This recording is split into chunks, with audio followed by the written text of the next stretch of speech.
Como temos aprendido com a vida da viúva de Sarepta a respeito de doação, de uma vida generosa. Venha comigo e caminhe com Deus, porque hoje nós vamos meditar mais um pouco sobre grandes provisões advindas de um coração generoso.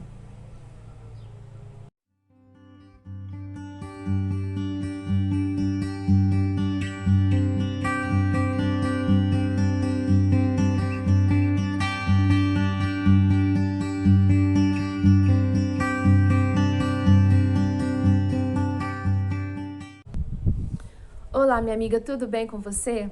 O tema de hoje é bênçãos profusas. No dicionário, diz que profusa significa abundância, generosidade.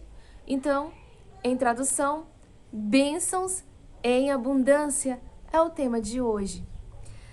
Conheço agora que a palavra do Senhor na tua boca é verdade. 1 Reis 17, 24.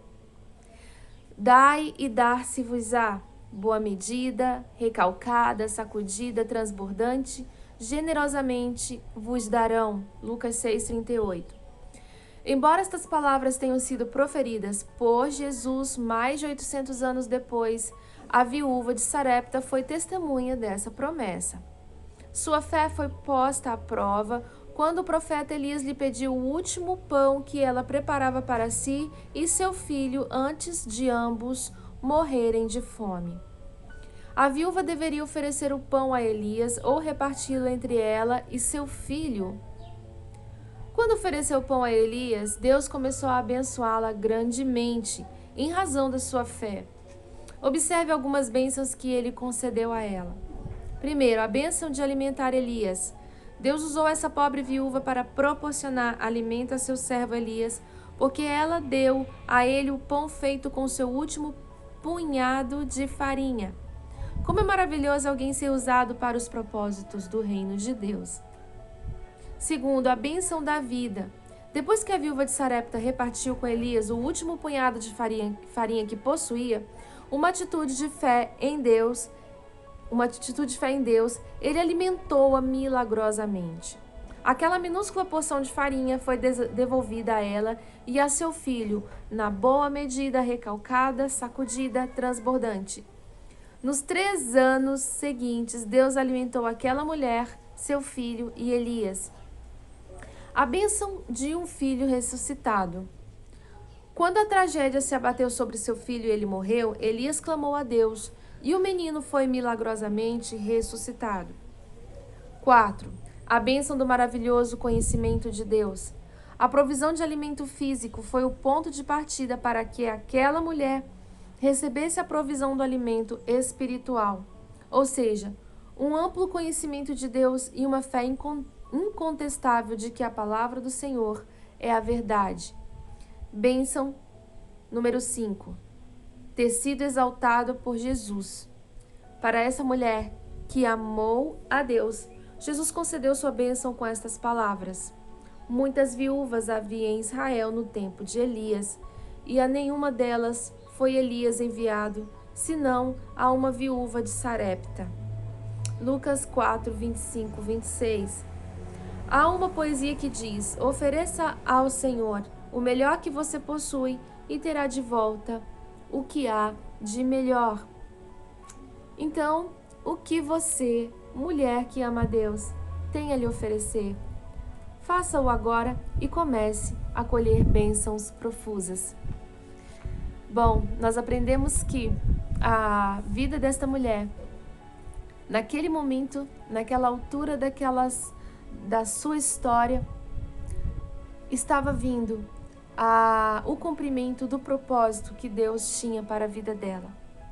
Talvez até ali ela não tinha feito algo extraordinário que impactasse tanto a sua existência como a existência das gerações futuras.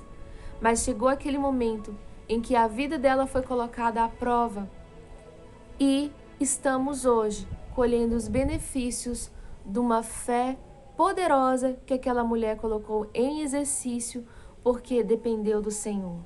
Deve ter sido muito difícil para ela fazia a escolha de alimentar um homem estranho, porém, sendo ele um homem que veio da parte de Deus, certamente o que fez com que aquela mulher desse tudo o que ela tinha naquele instante para aquele homem foi o temor no coração dela a Deus, quando ela ouviu ele pronunciar que ele era o profeta de Deus. Hoje em dia nós estamos vivendo dias difíceis que esse conceito de profeta de Deus, de servo de Deus, tem sido um pouco... tem perdido o significado por conta de muitos ministérios e muitas igrejas que têm se corrompido e que têm se afastado do verdadeiro propósito de Deus, fazendo com que homens e mulheres que servem ao Senhor, que se doam ao reino de Deus, venham ficar em descrédito por conta dos escândalos e por conta de muitos fazerem com que a obra do Senhor fique sem credibilidade. Mas nós, que somos servos do Senhor, devemos ter uma comunhão profunda com Deus, a ponto do nosso coração saber discernir aqueles que estão, de fato, precisando do nosso auxílio. Sejam missionários, sejam pastores, sejam pessoas com quem Deus coloca no nosso caminho para nós ajudarmos. Qual é a nossa missão? Eu creio que aquela mulher, ela teve o discernimento do Espírito Santo de Deus para saber que ela deveria investir na vida daquele homem, mesmo sabendo que talvez não viesse nada dali, mas ela estaria fazendo a vontade de Deus. A gente não deve fazer a obra do Senhor com segundas intenções, de modo algum. Mas ela teve o discernimento de que ela poderia entregar tudo o que ela tinha, e mesmo que se viesse a morrer, ela estaria fazendo a vontade de Deus.